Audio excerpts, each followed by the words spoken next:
இது இருளல்ல அது ஒளியல்ல இது ரெண்டோடும் சேராத பொன்னேரம் இது இருளல்ல அது ஒளியல்ல இது ரெண்டோடும் சேராத பொன்னேரம் தலை சாயாதே விழி மூடாதே சில மொட்டுக்கள் சட்டென்று பூவாகும் பெண்ணே பெண்ணே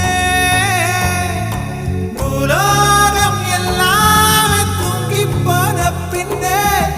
புல்லோடு பூவீழும் ஓசை கேட்கும் பெண்ணே நாம் இரவின் மடியில் பிள்ளைகளாவும் பாலோட்ட நிலவுண்டு